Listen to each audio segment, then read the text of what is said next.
हरिओम नमो नारायण। श्री कृष्ण गोविंद हरे मुरारी, हे नाथ नारायण वासुदेवा। आज गीता का पहला अध्याय। मेरे इंट्रोडक्शन में पहले मैंने सब दिया है इंट्रोडक्शन में कि मैं ये गीता का पाठ क्यों पढ़ता हूँ। पहले गरुड़ पुराण था, नास्तिक था, अब यह गीता का पाठ है। गीता, भगवत गीता को आप घर में भी उसको एक पाठ पढ़ेंगे, अध्याय पढ़ेंगे, एक श्लोक पढ़ेंगे तो भी आप बहुत सागर से पार हो जाएंगे। मैं यहाँ गीता का पहला अध्याय पढ़ता हूँ। अध्याय पहला, पार्ट 1। धृतराष्ट्र बोले कि हे संजय, धर्म भूमि कुरुक्षेत्र में इकट्ठे हुए युद्ध की इच्छा वाले मेरे और पांडु के पुत्रों ने क्या किया। इस पर संजय बोले, उस समय राजा दुर्योधन ने व्यूह रचनात्मक पांडवों की सेना को देखकर और द्रोणाचार्य के पास जाकर यह वचन किया, हे आचार्य, आपने बुद्धिमान शिष्य द्रौपद पुत्र युद्ध द्रुम द्वारा व्यूहाकार खड़ी की गई पांडु पुत्रों की इस बड़ी भारी सेना को देखिए। इस सेना में बड़े बड़े धनुषों वाले युद्ध में भीम और अर्जुन के समान बहुत से शूरवीर हैं, जैसे सात्विक और विराट तथा महारथी राजा द्रौपद और दुष्ट केतु चेतान तथा बलवान काशीराज पुरजित कुंती भोज और मनुष्यों में श्रेष्ठ शिव्य और पराक्रमी युद्धाभियु तथा बलवान उत्तमोजा सुभद्रा पुत्र अभिमन्यु और द्रौपदी के पांचों पुत्र ये सब ही महारथी थे। हे ब्राह्मण श्रेष्ठ, हमारे पक्ष में भी जो प्रधान है उनको आप समझ लीजिए। आपके जानने के लिए मेरी सेना के जो सेनापति हैं उनको कहता हूँ। एक तो शिव आप और पितामह भीष्म तथा कर्ण और संग्राम में विजयी कृपाचार्य तथा वैसे ही अश्वत्थामा विकर्ण और सोमदत्त का पुत्र वृषभशिरवा तथा और भी बहुत से शूरवीर अनेक प्रकार से शस्त्र अस्त्रों के युक्त मेरे लिए जीवन की आशा को त्यागने वाले सबके सब युद्ध में चतुर हैं। भीष्म पितामह द्वारा रक्षित हमारी वह सेना सब प्रकार से अजय है और भीम द्वारा रक्षित इन लोगों की यह सेना जीतने में सुगम है। इसलिए सब मोर्चे पर अपनी अपनी जगह स्थित रहते हुए आप लोग सबके सभी निस्संदेह भीष्म पितामह की ही सब ओर से रक्षा करें। हम इस प्रकार द्रोणाचार्य से कहते हुए दुर्योधन के वचनों को सुनकर कौरवों में वृद्ध बड़े प्रतापी पितामह भीष्म ने उस दुर्योधन के हृदय में हर्ष उत्पन्न करते हुए उच्च स्वर से सिंह की नादी के समान गरज कर शंख बजाया। उसके उपरांत शंख और नगारे तथा ढोल मृदंग और नृसहार बाजे एक साथ ही बजे। उनका वह शब्द बड़ा भयंकर हुआ। उसके अनंतर सफेद घोड़ों के युक्त उत्तम रथ में बैठे हुए श्री कृष्ण महाराज और अर्जुन ने भी अलौकिक शंख बजाए। उनमें श्री कृष्ण महाराज ने 5 जन्य नामक शंख और अर्जुन ने देवदत्त नामक शंख बजाया। भयानक कर्म वाले भीमसेन ने पोंड नामक महाशंख बजाया। कुंती पुत्र राजा युधिष्ठिर ने अनंत विजय नामक शंख बजाया। नकुल तथा सहदेव ने सुशोध और मणिपुष्पक नाम वाले शंख बजाए। श्रेष्ठ धनुष वाले काशीराज और महारथी शिखंडी और दुष्ट दुर्गम तथा राजा विराट और अजय सात्यक तथा राजा द्रौपद और द्रौपदी के पांचों पुत्र बड़ी भुजा वाले सुभद्रा पुत्र अभिमन्यु, इन सब ने हे राजन अलग अलग शंख बजाए और उस भयानक शब्द ने आकाश और पृथ्वी को शब्दायमान करते हुए धृतराष्ट्र पुत्रों के हृदय विदीका कर दिए।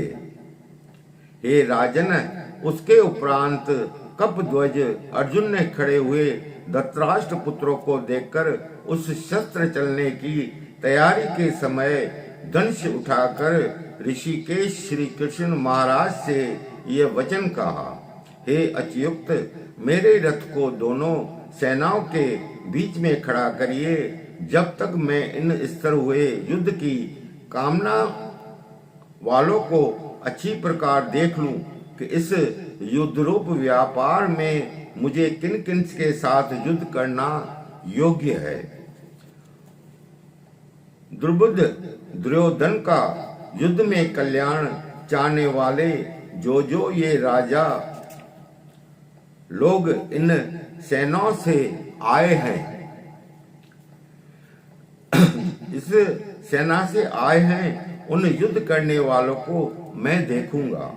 संजय बोले कि हे धृतराष्ट्र, अर्जुन द्वारा इस प्रकार कहे हुए महाराज श्री कृष्णचंद्र ने दोनों सेनाओं के बीच भीष्म और द्रोणाचार्य के सामने संपूर्ण राजाओं के सामने उत्तम रथ को खड़ा करके ऐसे कहा कि हे पार्थ, इन इकट्ठे हुए कौरवों को देख। उसके उपरांत पृथा पुत्र अर्जुन ने उन दोनों ही सेनाओं में स्थित उस पिता के भाइयों को, पितामहों को, आचार्यों को, मामों को, भाइयों को और पुत्रों को, पोत्रों को तथा मित्रों को, ससुरों को तथा सुहृदों को भी देखा।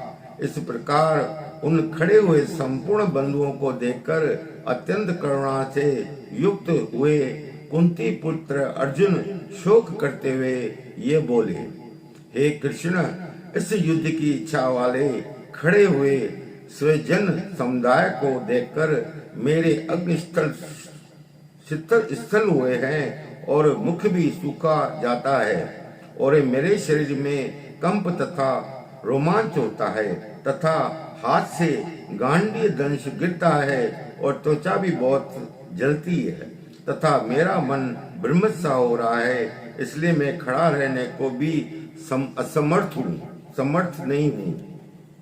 हे केशव, लक्षणों को भी विपरीत ही देखता हूँ तथा युद्ध में अपने कुल को मारकर कल्याण भी नहीं देखता। हे कृष्ण, मैं विजय नहीं चाहता और राज्य तथा सुखों को भी नहीं चाहता। हे गोविंद, हमें राज्य में क्या प्रयोजन है अथवा भोगों से और जीवन से भी क्या प्रयोजन है, क्योंकि हमें जिनके लिए राज्य भोग और सुखाधिक इच्छित हैं, वे ही ये सब धन और जीवन की आशा को त्याग कर युद्ध में खड़े हैं, जो कि गुरुजन, ताऊ, चाचे, लड़के और वैसे ही दादा, मामा, ससुर, पोते, साले तथा और भी संबंधी लोग हैं। इसलिए हे मधुसूदन, मुझे मारने पर भी अथवा 3 लोक के राज्य के लिए भी मैं इन सबको मारना नहीं चाहता। फिर पृथ्वी के लिए तो कहना ही क्या।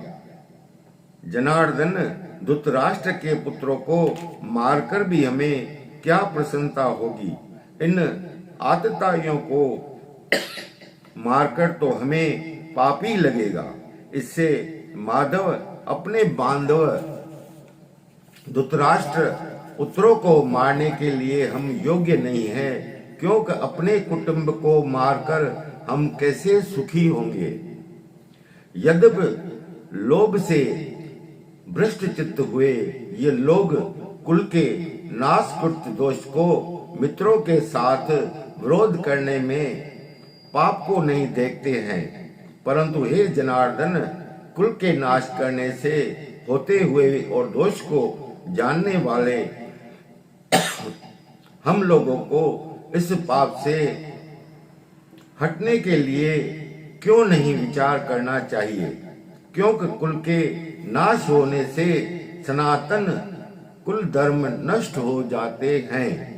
धर्म के नाश होने से संपूर्ण कुल को पाप भी बहुत दबा लेता है।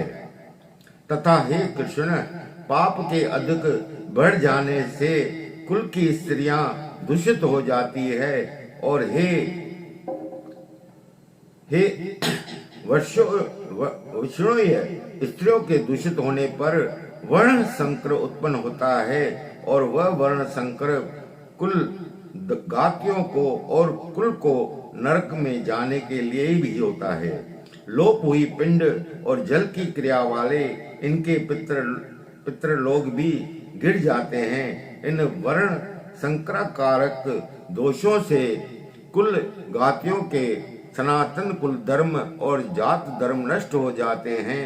तथा हे जनार्दन, नष्ट हुए कुल धर्म वाले मनुष्य का अंत काल तक नरक में वास होता है, ऐसा हमने सुना है। ओह शोक है कि हम लोग बुद्धिमान होकर भी महान पाप करने को तैयार हुए हैं, जो कि राज्य और सुख के लोभ से अपने कुल को मारने के लिए उद्यत हैं। यदि मुझ शस्त्र रहित न सामना करने वालों को शस्त्रधारी धृतराष्ट्र के पुत्र रण में मारे तो वह मारना भी मेरे लिए अति कल्याणकारक होगा। संजय बोले, एक रणभूमि में शोक से उदन मन वाले अर्जुन इस प्रकार बाण से धनुष को त्याग कर रथ के पिछले भाग में बैठ गए। यहाँ का भगवत गीता का पहला अध्याय समाप्त हुआ। बोल कृष्ण भगवान की जय। हरि कृष्ण, जय श्री कृष्ण। राधे राधे। हरिओम नमो नारायण। हरिओम नमो नारायण।